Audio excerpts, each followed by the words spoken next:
नमस्कार बच्चों। तो बूंद बूंद से घड़ा भरने के सिलसिले में हम लोग चल पड़े हैं और इसी सिलसिले में हम आज देखेंगे हिंदी का जो व्याकरण पार्ट है उसमें एक ऐसा टॉपिक जिससे 2 नंबर आपके क्वेश्चन आएंगे, वो है आपका समास। इस वीडियो में हम समास के बारे में जिक्र करेंगे और इसके जो उदाहरण हैं वो काफ़ी इंपॉर्टेंट रहने वाले हैं बच्चों। तो आप इसको लास्ट तक जरूर देख लीजिएगा और इवन हो सके तो याद करके जाइएगा आपके एग्जाम हॉल में। देखिए, अब यहाँ पे अगर खास खास प्रकार की बात करते हैं, अगर आपसे परिभाषा पूछता है तो 2 पदों या शब्दों के मेल से बना जो तीसरा पद होता है उसी को हम समास कहते हैं। ये इसकी एक सिंपल सी डेफिनेशन कह सकते हो। और उसके बाद अगर प्रमुख प्रमुख इसके भाग देखें तो इसमें तो बहुत प्रकार होते हैं, लेकिन अब ये एक स्पेशल टाइप हमने 6 प्रकार के जो आपके पूछे जाते हैं क्वेश्चन, इन्हीं पे ही बनते हैं। पहला अव्ययी भाव, तत्पुरुष, कर्मधारय, द्विगु और बहुब्रीहि द्वंद्व। राइट, इन सभी छवों को हम एक एक करके देखने वाले हैं, इनकी खासियत और इनकी पहचान को बताएंगे डियर। इनको पहचानते कैसे हैं और आप देख करके आंख बंद करके लगाइएगा भी और आपका आंसर सही होगा। चलिए देखते हैं। जैसे अव्ययी भाव, अव्ययी भाव जो होता है इसमें प्रथम पद जो होता है वो या तो कोई उपसर्ग होगा या फिर अव्यय होगा। राइट, तो जो पहला पद होगा या कोई उपसर्ग होगा या फिर जो है कोई अव्यय होता है। अब इसके कुछ मैं एग्जाम्पल यहाँ पर लिख रहा हूं, जैसे प्रतिदिन। प्रति यहाँ पे जो है क्या है आपका एक उपसर्ग बन जाता है। यथा संभव, तो यथा देखिए यहाँ पर बन जाता है अव्यय, अव्यय जो है आ जाता है। आजन्म, आ जो है ये उपसर्ग बन जाता है। आमरण में आ जो है आपका उपसर्ग बन जाएगा। भरपेट में भर जो है आपका उपसर्ग हो जाएगा। प्रत्येक, और इसी तरह से यथाशीघ्र। इनमें से यही मैंने बड़े ही चुन चुन करके रखे हुए हैं। जैसे प्रतिदिन बहुत ही स्पेशल है, यथासंभव बहुत ही स्पेशल है। उसके बाद प्रत्येक, इसको प्रत्येक ऐसे लिख लेना, प्रत्येक ये ऐसे लिखा जाएगा। राइट, तो टाइपिंग में सही से बन नहीं रहा था, तो इसमें से ये 2 खास हैं। अब आगे बढ़ते हैं। तत्पुरुष, तत्पुरुष की क्या पहचान है? जिसमें उत्तर पद प्रधान होता है और पहले पद के साथ लगी हुई विभक्ति का लोप हो जाता है, उसको हम तत्पुरुष कहते हैं। या फिर दूसरे शब्दों में हम इसको समझ सकते हैं जिसके विग्रह में कारक आता है। कारक आपको पता ही होगा, ने, को, से, द्वारा, के लिए, काकी, के, नानी, ये सब होता है। में, पर, हे, अरे, इसलिए होता है ना, तो इनको याद रखना है। जैसे देशभक्ति अर्थात देश के लिए भक्ति, इसमें इसका विग्रह में के लिए आता है। विद्यालय, विद्या के लिए, आलय अर्थात घर। इस तरह से गृह प्रवेश, ये देखिए इंपॉर्टेंट है, ये देशभक्ति इंपॉर्टेंट है, विद्यालय इंपॉर्टेंट है। गृह प्रवेश, गृह में प्रवेश, प्रवेश। राइट, गगन चुंबी, गगन को चूमने वाला, तो को आ रहा है, तो यहां से पहचान देख लीजिए, यहाँ पे को आ रहा है।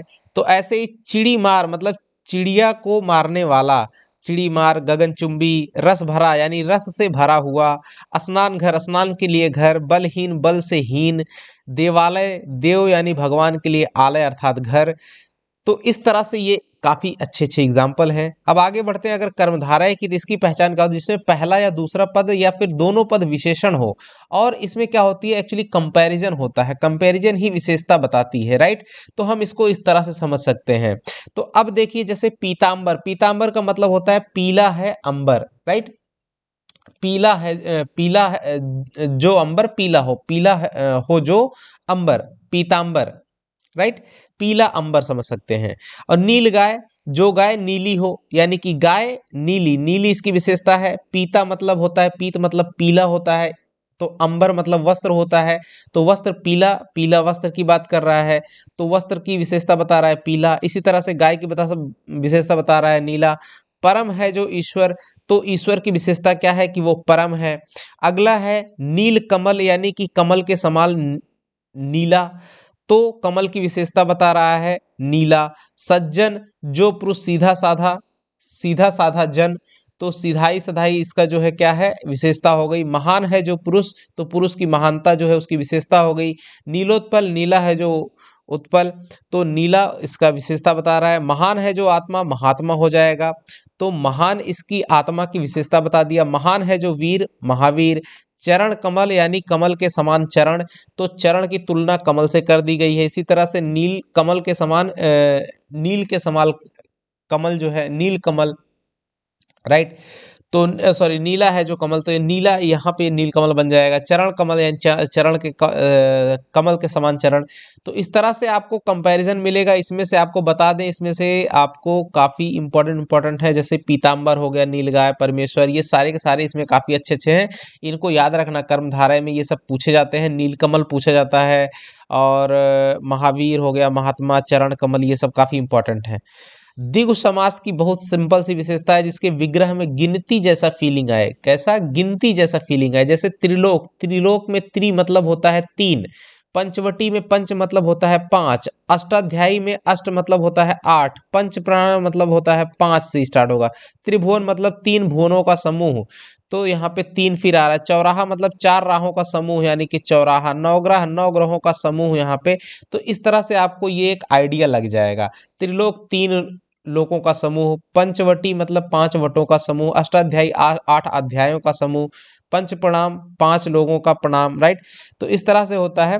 अब बहुव्रीहि की क्या खास बात होती है? 2 पद मिलकर एक तीसरे पद की ओर इशारा करते हैं, यानी कि एक प्रकार से देखें तो ये कहीं ना कहीं पर्यायवाची शब्द होते हैं। जैसे लंबोदर, अर्थात लंबा है जो उदर जिसका, अर्थात किसकी बात कर रहा है? ये तीसरे की तरफ इशारा कर रहा है। लंबोदर किसको कहते हैं? गणेश जी को कहते हैं। तो लंबा है उदर जिसका, अर्थात गणेश जी। तो लंबोदर ये खास हो गया। दशानन, 10 है आनन अर्थात सिर जिसके, इसका मतलब रावण की बात कर रहा है। चतुर्भुज, 4 हैं भुजाएं जिसके, अर्थात भगवान विष्णु की बात कर रहा है। चतुरानन, 4 हैं आनन यानी हाथ जिसके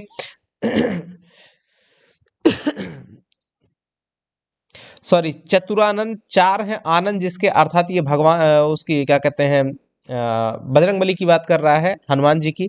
तो वीणा पाणी, ये बच्चों पाणी ऐसे लिखा जाएगा, वीणा पाणी, अर्थात वीणा है, पाणी अर्थात हाथ में जिसके, यानी सरस्वती। तो इसी तरह से हमको इन सब चीज़ों को याद रखना है। तो बहुब्रीहि का हम लोग इस तरह से आइडिया लगा सकते हैं।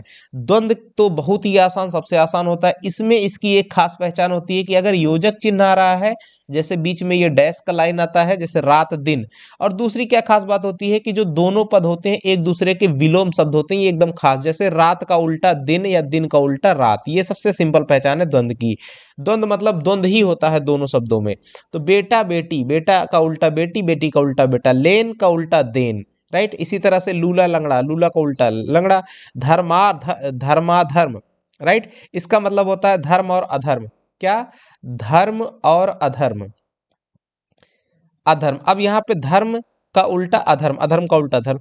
भला बुरा, भला का उल्टा बुरा। पाप पुण्य, पाप का उल्टा पाप और पुण्य, यानी पाप का उल्टा पुण्य। सीता राम, सीता और राम, सीता का उल्टा राम। तो इस तरह से हमको करना है। अब देखिए हम कुछ क्वेश्चन आपके लिए लाए हैं। जैसे विद्यालय, विद्या के लिए आलय, इसमें कौन सा समास है बच्चों? तो विद्या के लिए आ रहा है, जाहिर सी बात है हमारे पास ये कौन सा समास बनेगा? तत्पुरुष समास बनेगा। ऊपर में देखिए हमने यहाँ पे बताया था तत्पुरुष की खासियत। यहाँ पे देखिए ये हो गया, ये तत्पुरुष। विद्यालय इसमें आया भी है, राइट। तो विद्या के लिए आ रहा है, तो के लिए इसकी पहचान है, विद्या के लिए आलय। तो पहले क्वेश्चन का आंसर क्या हो जाएगा? तत्पुरुष, ऑप्शन नंबर बी।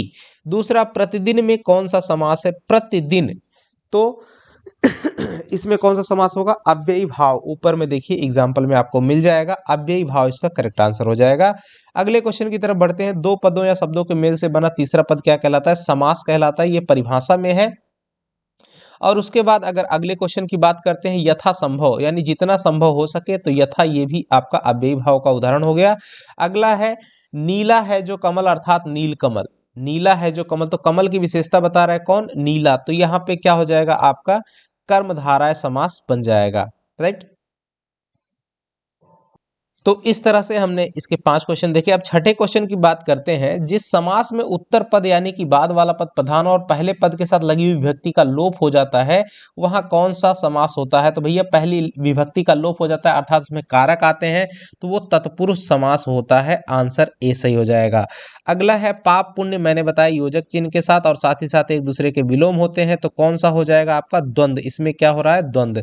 आंसर हो जाएगा। अब अगला क्वेश्चन है जैसे यथाशक्ति, ये क्वेश्चन पीछे भी आया हुआ है तो अव्ययी भाव हो जाएगा इसमें। और एक क्वेश्चन आपके लिए 9 नंबर का, कृष्णार्जुन किस प्रकार का समास है? इसका सही आंसर आप कमेंट बॉक्स में कमेंट करके जल्दी से बताइए।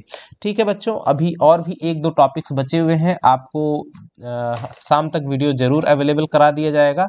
मिलेंगे उस वीडियो के साथ में, तब तक के लिए नमस्कार, जय हिंद बच्चों।